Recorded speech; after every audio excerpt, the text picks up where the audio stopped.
Nice one. Welcome back to the conversation couch. See what I mean about the tone? Just instantly changing. Today I'm joined by the man, the myth, the legend, the silky touch up front, the Largentina skipper, and don't tell the bride megastar, Andy Stentiford. You stitched me right up with that. Welcome. How are you? I'm good, mate. You okay? Thanks for that introduction. I'm not. I'm a bit out of practice. I've been watching them from home. I've been in isolation for the past couple of weeks, and I'm seeing these in conversation with Champo and Billy, and they're all Champo. So I'm really excited to be back here on the conversation. Fantastic. So, first question, straight off the bat. Everyone's dying to ask you this. How many times have you polished the first and only ever Manly Fat Newport Cup Winners Medal? I've polished it a few times, but Abdul's got it now, so I haven't even had it for probably a good couple of months, so I'm missing it, to be honest. It's in Clarence Barber's shop, so he sponsors our team, so we've given it to him to look after, but yeah, I haven't polished that out. Slick marketing move. Yeah, name dropped straight away, love it. That was an interesting place to start, because I remember you guys winning that, and I remember seeing you in the socially distanced environment, just hugging all of your teammates instantly as soon as you won. It was a real moment, and that for me was almost like the next chapter for you. And I say that because these conversations that we're doing, obviously we'd really love to get around everybody and do a sequel with everyone, but I really love for this to be your sequel, because I remember the man I first met back in the Betis days. Yeah. That man that won the first and ever only Manly Fat World Cup Newport. That wouldn't be the right order to say the words in. So what has this been for you so far, like this journey? What's that sort of been like? I mean, the journey's been fantastic. Obviously, as you said, we originally started off when we were playing at Betis, didn't we? And it was me, you, Rhino, Abdul, Stan, and the OGs. The originals, and it was one of them where we didn't know if it was going to take off. We were all there wanting to play football, and we didn't know when the league was going to start, and Stan was obviously trying his best, but could never get a definitive date of when he's when the league was going to start. So, it started from then. Obviously, once we were playing five-a-side there, and to see it grown what it is now, it's fantastic, isn't it? It's just it's a credit to the people behind the scenes, to be honest, especially Stan.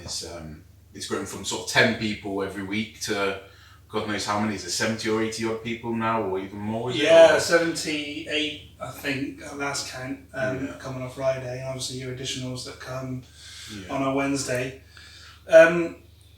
So tell me about sort of this season. Let's break it down we've sort of spoke about already the pre-season and the cup. Tell me what's going on with yourself and Argentina. Yeah, so we have had a bit of a poor start to the season. We lost a massive hole in our team from last time, so when we done the pre-season cup. We lost Alex Myers. Obviously, he's an absolute workaholic. He was the captain of the Largentina team as well. And when you lose that sort of presence in a team, it's going to leave a hole. And then we lost Abdul at the back. He couldn't commit. He's got a business that he's trying to run. All the businesses, the chippies and everything like that. And we lost Josh as well. And that was just in literally just in a couple of weeks. So we started off with the bare minimum at the start. And if you haven't paid attention to where Largentina have gone in the league, but we were at the bottom, but we're now slowly working our way up, and it's a credit to the boys. They've dug deep, and it's been exciting, and we've had the roller coaster effect at the start of trying to get ourselves out of the slum that we were in and get the ball rolling, and then everything's happening. But the boys have been fantastic on and off the pitch, to be honest, and they make it easy, don't they, to come every week when you've got a team like I've got. So yeah, fantastic. It's a real special. I mean, I think if you look at every team, there's a special aspect to all of them. Yeah, and it's a real special thing. The community that's been created here in Newport, and you can look around, you can see that in every Manly Fat league. And I think seeing this one from the beginning, as we all have had the privilege of, is really quite special. Definitely. So, talking about, we spoke at length there about the football side of things and the on-the-pitch achievements. 10 goals so far this season. Yeah, 10 goals, yeah. Tell me about your weight loss journey, your weight loss goals.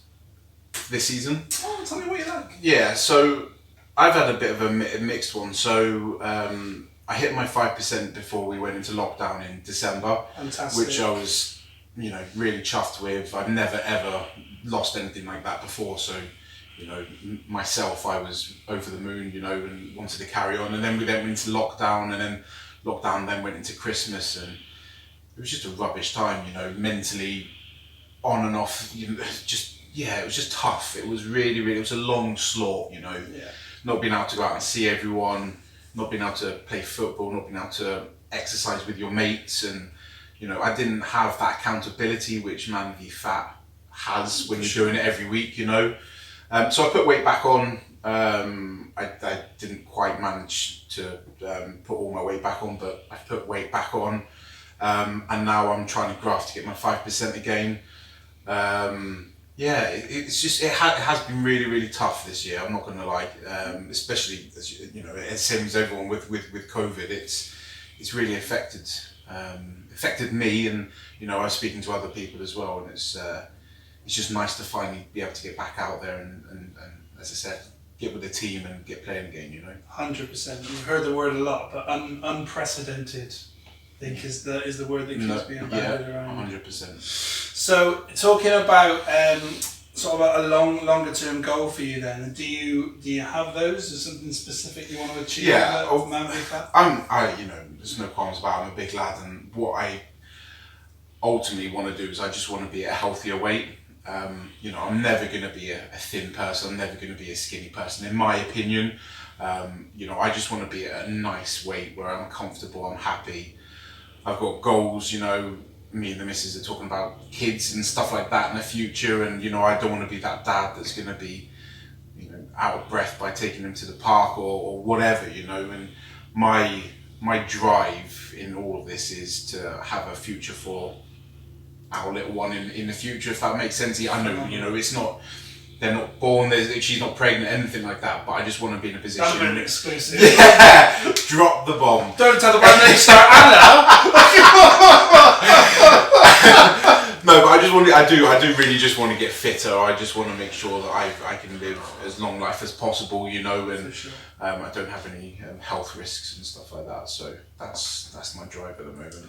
That's probably one of the most fiery drivers, I think. You speak to loads of different guys and we've got loads of different goals, and it's amazing how weight loss can affect on all of these different areas of our lives. And yeah. That's really solid. I didn't know that about you. Yeah. Well, moving swiftly. Best of luck with the practice. So I guess what I want to finish up by saying is this coming Friday, the big second versus third clash in the league. I know.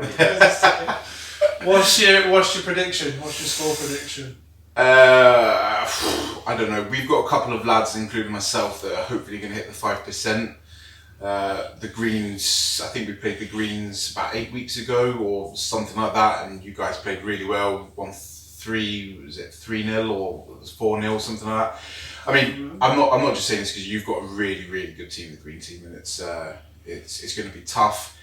But I think Largentina are in a better position now as well. I think it's going to be a really good game, and I think ultimately again it's going to come off to the scale, isn't it? It's the beauty of it. Yeah, it's going to come to the scale. But no, I think it's going to be a close match, and hopefully we win. I'm saying that with two Greens sat in the room, so I'm a little bit like I'm going to get knocked out here. But I think we surprised ourselves a little bit that first game of the season, and I've continued to surprise ourselves throughout the whole of the first half of the season. I guess you can't be called a start anymore, but no, looking forward to it. Been looking forward to it since 7 weeks ago. You've been do you know, like when you get the fixtures out, Man United fans earmark the Liverpool game? Is this what you've been doing? So you've earmarked the Largentina game? Honestly, for me, it's been a case of the next week. Taking every week by it. Because I put my top knot on the line at the start of the season, and still got that. It's a little bit out of control. But Andy, thank you so much for joining us. Yeah, and I look forward to the part 2. Yeah. And also Friday. And Friday. Cheers. Cheers.